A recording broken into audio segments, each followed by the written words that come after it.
Ito isang uri ng ano man yun? Ang tamis ng damuki mga kalitog. Sarap. Pero kinakain to. Pag ako namatay mga kalitog. Hindi yan.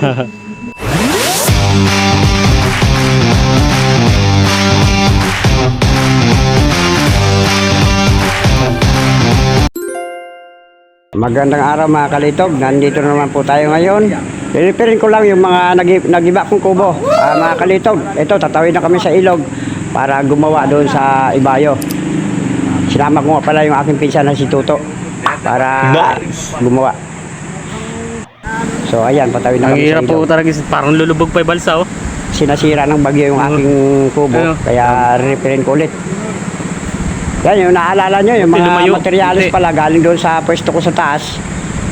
Yan, gagamitin na para repairin ko ulit ang kubo. Oo. Kunting tawag ko lang, lumulubog yung pa ako. No? Tumagilid yung balsa.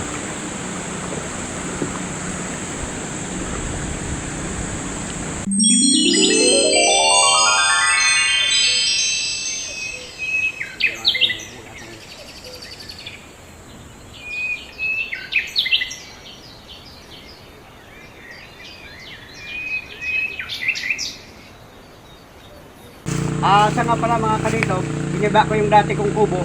Ito na oh, ay mga dati kong kubo, di ba na? Ay yung mga yero. Re-repairin natin ngayon ang lugar na to. Iayos ko yung kubo ko para medyo bago na uli. Ito na mga nakatambak na yung materials namin para gawing kubo. Ayan, isa-isa namin iakyat doon sa kubo para ma-repair na. Ayan, lahat ng materials inangat namin para may ayos na lahat.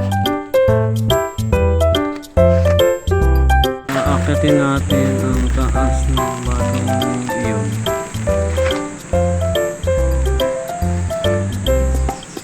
Siya pababa. Siya sa taas ng puno. Ano ba natas? Malamig na hangin.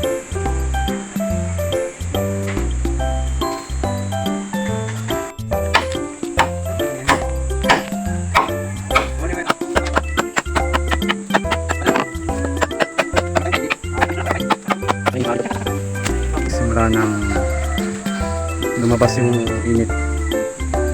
Ayun naman, nagkakaroon ng araw. Mainit na yan dito pa mamaya, no?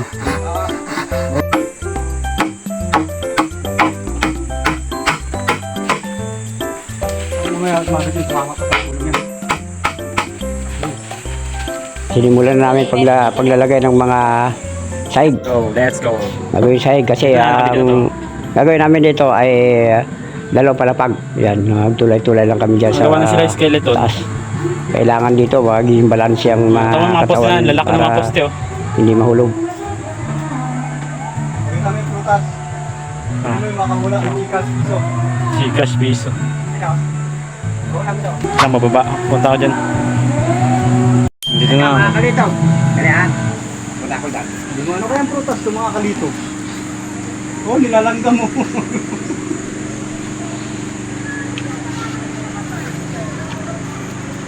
Ito mga kalitog oh. Anong prutas ito mga kalitog? Ayan. Yan, oh. Lapit mo pa. Ito. Kuha ka na lang kaya ng isa. Hindi na. Anong prutas yan mga kalitog? Yan.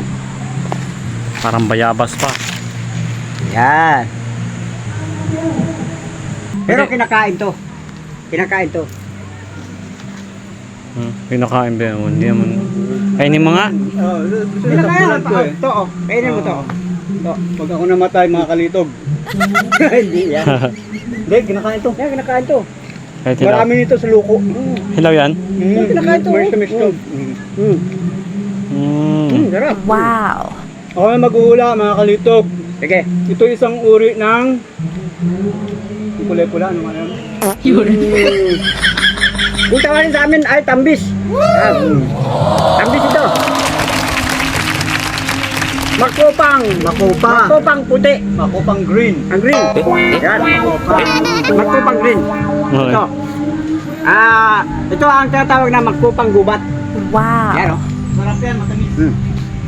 Kami, mga kalitog. Lapit natin. Hmm. Lapit natin. Matamis daw to eh. Tingnan natin kung matamis ba. Hindi, matamis talaga yan. Oh, pwede naman pala pitasin. Kala ko hilaw pa. Ano yan? Ito siya. Yan, oh. Kami, so, mga kalitog. Ah. Bakit? Hilaw yan, hilaw. Hindi, hilaw, oh. Ay, ang tamis ng damuki mga kalitog. Hilaw May kakainin dito. Oo, hilaw yan. Yung hinog ang pitasin mo. Siyempre mga kalitog, hindi pa tayo dyan nagtatapos. Abangan po ninyo ang mga susunod pang date natin.